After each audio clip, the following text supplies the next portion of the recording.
မင်္ဂလာပါရှင်ကျမတို့ရဲ့ရေဝန်းခြေခံပညာလေတန်းကျောင်းကတော့မန္တလေးတိုင်းဒေသကြီးမြစ်သားမြို့နယ်ရန်ကုန်မန္တလေးလမ်းမကြီး၏အရှေ့ဘက်တွင်တည်ရှိပါရရှင်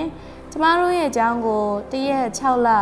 1960ခုနှစ်မှာမြေဧရိယာအကျယ်ဝန်း 2.63 ဧကဖြင့်စနစ်တကျစီမံခန့်ခွဲထားခဲ့ပြီး KG မှ Grade 9အထိကျောင်းသားကျောင်းသူစုစုပေါင်း445ဦးကျောင်းဆရာမကြီးအပါအဝင်ဆရာမ16ဦးတို့ဖြင့်ဖွဲ့စည်းထားပါတယ်ရှင်။အခြေခံပညာမူလတန်းကျောင်းအဖြစ်စတင်တည်ထောင်ခဲ့ပြီးကျောင်းသားတဦးချင်းစီ၏ပညာရေးနှင့်အကျင့်စာရိတ္တတို့ကိုတိုးတက်ကောင်းမွန်အောင်မျှော်မှန်းအလေးထားခဲ့သည်မှာအခြေခံပညာအလယ်တန်းကျောင်းအဆင့်သို့ပင်ရောက်ရှိခဲ့ပြီဖြစ်ပါတယ်ရှင်။ယနေ့ခေတ်တွင်စာသင်ကျောင်းများအတွက်တန်ရှင်းတရက်မှုစိမ့်လန်းဆိုပြေမှုရရှိစေခြင်းသည်ဘဟုတုတနှင့်ကျန်းမာရေးပိုင်းဆိုင်ရာအခြေခံအင်္ဂါရပ်တစ်ခုဖြစ်လာခဲ့ပါတယ်ရှင်။2025-2026ပညာသင်နှစ်၌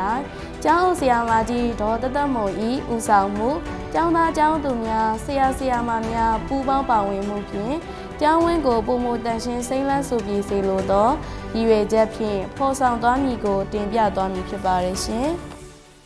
နနခင်းကျောင်းတက်ချိန်တွင်ကျောင်းသားကျောင်းသူများမှနိုင်ငံတော်တခြင်းကိုတန်ပြိုင်တည်ဆိုခြင်းတရားမြတ်တာလွတ်လာခြင်းနဲ့မသွေတို့ပြေညာလူခတ်တဲ့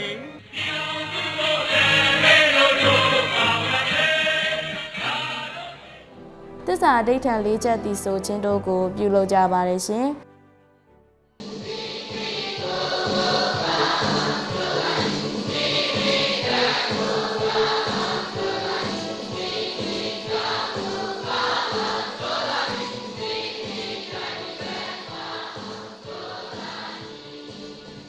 အဲ့ဒီနောက်မိမိတန်းစီကိုစီကံတကြတန်းစီပြန်ကြပြီးဖျားရှင်ကိုခြင်းတန်းမိန်ဆရာမမှဆုံးမဩဝါဒစကားပြောကြားခြင်းတို့ကိုအတန်းတိုင်းပြုလုပ်ဆောင်ရွက်ကြပါတယ်ရှင်။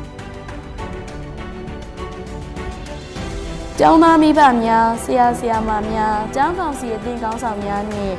ရပ်ရွာလူမှုအဖွဲ့အစည်းပါဝင်သည့်ကျောင်းပတ်ဝန်းကျင်တန်ရှင်း၍စိမ့်လန်းဆိုပြေရေးကော်မတီကိုဖွဲ့စည်းထားပါတယ်ရှင်။ရေဝန်းအခြေခံပညာလေတန်းကျောင်းကိုပတ်ဝန်းကျင်စိမ့်လန်းဆိုပြေရေးအတွက်သတ်မှတ်ထားသောအခြေခံစံနှုန်းများနှင့်အညီလာရောညီထွေမှုရှိစေရန်လုပ်ငန်းအစီအစဉ်များအရှင်ပလန်ရေးဆွဲပြီးအကောင့်ထဲပေါ်ဆောင်ရွက်လျက်ရှိပါတယ်ရှင်။ဆရာမများကျောင်းသားကျောင်းသူများကိုယ်တိုင်ရေးဆွဲထားသည့်ပတ်ဝန်းကျင်ထိန်းသိမ်းမှုဆိုင်ရာလိုက်နာရမည်ပကြီးကဗျာကာတွန်းစာရီစာကုန်းပိုစတာတို့ကိုအခန်းလိုက်အတန်းလိုက်တည်တံ့ပြခန်းတွင်လည်းနိုတစ်ပုံများဖြင့်ချိန်ဆွဲပြသထားပါတယ်ရှင်။ကျောင်းပတ်ဝန်းကျင်တန်ရှင်း၍စိမ့်လန်းဆိုပြေရေးဆောင်ရွက်မှုများကိုကျောင်းတန်ရှင်း၍စိမ့်လန်းဆိုပြေသောကျောင်းကော်မတီမှစောင့်ကြည့်စစ်ဆေးအကဲဖြတ်ကလိုအပ်ချက်များကိုပြန်လည်ဖြည့်ဆည်းရန်ဆွေးနွေးကြပါတယ်ရှင်။ကျမတို့ကျောင်းမှဆရာမများအနေဖြင့်အခြေခံပတ်ဝန်းကျင်ထိန်းသိမ်းရေးဆိုင်ရာ TOT သင်တန်းသို့တက်ရောက်ပြီးအခြေခံပတ်ဝန်းကျင်ဆိုင်ရာဘာသာရပ်ဆရာများလက်ဆွဲစာအုပ်နှင့်သင်ခန်းစာမှတ်စုများကိုအသုံးပြုပြီးကျောင်းရှိဆရာမများအားသင်တန်းပြန်လည်ပို့ချခြင်းဖြစ်ပါတယ်ရှင်။ကျောင်းသားကျောင်းသူများအနေဖြင့်အားလက်ချိန်တွင်ပတ်ဝန်းကျင်ထိန်းသိမ်းမှုဆိုင်ရာလော်တစ်လုပ်ငန်းများဖြစ်သည့်မြက်ရှင်းခြင်းပန်းပင်ရီလောင်းခြင်းကျောင်းရုံးခန်းတို့ကိုတန်ရှင်းရေးပြုလုပ်ခြင်းတန့်စင်ကမ်းများစေကြောခြင်း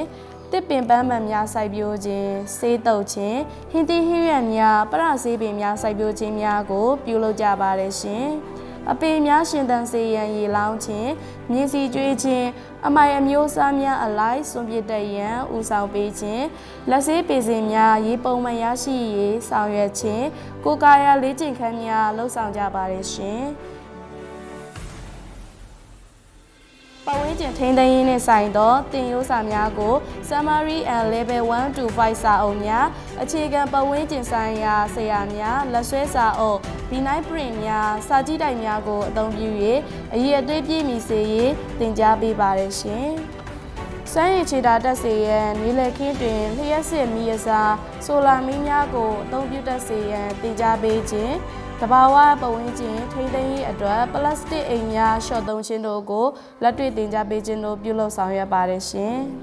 ။ကျောင်းဝင်းအတွင်းကျန်းမာရေးနှင့်ညီညွတ်သောစိုးစေးကင်းလွတ်သောမုံများရောင်းချစေရေးအတွက်ကျောင်းမုံစည်းတန်းကိုလစဉ်စစ်ဆေးခြင်းများပြုလုပ်ပါတယ်ရှင်။ကျောင်းမြေနေရာပေါ်မူတည်၍နှစ်တိုနှစ်ရှည်ပင်များတီးပင်စားပင်များပန်းအလားရာသီပေါ်ဟင်းသီးဟင်းရွက်ပင်များစိုက်ပျိုးထားပြီးအမိုက်စီမံခန့်ခွဲခြင်းနှင့်ပတ်သက်ပြီးကျောင်းဝင်းအတွင်းအမိုက်ပုံးများထားရှိကာစွန့်ပစ်အမိုက်များကိုအမျိုးအစားခွဲ၍စနစ်တကျစွန့်ပစ်တတ်ရန်သင်ကြားပေးခြင်းတို့ဖြစ်ပါတယ်ရှင်။စွန့်ပစ်တာရအဟောင်းများပလတ်စတစ်ဘူးကုန်များဖြင့်ပန်းအလှပင်များစိုက်ပျိုးခြင်းစွန့်ပစ်ပစ္စည်းများဖြင့်အလှဆင်ပစ္စည်းများတီထွင်ဖန်တီးမှုများပြုလုပ်ခြင်းတင်ထောက်ကူများပြုလုပ်၍သင်ခန်းစာသင်ကြားခြင်းပြုလုပ်ခြင်းဖြစ်ပါတယ်ရှင်။ကျောင်းသားကျောင်းသူများမိဘများအားပတ်ဝန်းကျင်ထိန်းသိမ်းမှုဆိုင်ရာများကိုအသိပညာပေးဟောပြောခြင်းဖြစ်ပါတယ်ရှင်။ကျောင်းဝင်းအတွင်းပတ်ဝန်းကျင်ထိန်းသိမ်းမှုဆိုင်ရာလုပ်ငန်းများဖြစ်သည့်အမိုက်ကောက်တန်ရှင်း၍ပြုလုပ်ခြင်းတစ်ပင်စိုက်ပျိုးခြင်းတို့တွင်ကျောင်းသားမိဘများရဲရလူသူများပူးပေါင်းဆောင်ရွက်ခြင်းဖြစ်ပါတယ်ရှင်။တန်ရှင်း၍စိမ့်လန်းဆိုပြီးသောကျောင်းဖော်ဆောင်သည့်ကျောင်းချင်းချင်းတို့တွားရောက်လေ့လာခြင်းများပြုလုပ်ခဲ့ပါတယ်ရှင်။ပဝေးကျင်တန်ရှင်း၍စိမ့်လန်းဆိုပြီးသောလုပ်ငန်းဆောင်ရွက်ရာတွင်ရက်ရွာလူအဖွဲ့အစည်းများကျောင်းသားကျောင်းသူများဆရာဆရာမများစုပေါင်းတန်ရှင်း၍လုပ်ပေးခြင်းနှင့်လိုအပ်သောပစ္စည်းများထောက်ပံ့ခြင်းများဆောင်ရွက်ပေးပါရရှင်။ကျောင်းတန်ရှင်းရေးနဲ့စိမ့်လက်ဆိုပြေးလှုပ်ဆောင်မှုကဏ္ဍဟာဆိုရင်ဖြင့်ကျောင်းတစ်ခုတည်းဆောင်ရွက်ရန်မလွယ်ကူနိုင်ပါရှင်။ဒါကြောင့် New Hope Mentally Comedy Limited ဒေါက်တာနေသူရေမွေးမြူရေးလုပ်ငန်းစုစီချွမ်းမြန်မာကုန်သည်ကြီးများအသင်းတို့မှပါဝင်အားဖြည့်ကူညီခဲ့ကြပါရရှင်။ကျောင်းနှင့်ဝန်းကျင်တန်ရှင်း၍စိမ့်လန်းဆိုပြေရုံမကကျောင်းသားကျောင်းသူများ၏ကာယညာနာဇာရိတကိုဖွံ့ဖြိုးတိုးတက်စေရန်အတွက်ဗတ်ဆောင်ကဏ္ဍဆောင်မှကြိုးပမ်းဆောင်ရွက်လျက်ရှိပါကြောင်းတင်ပြအပ်ပါရရှင်။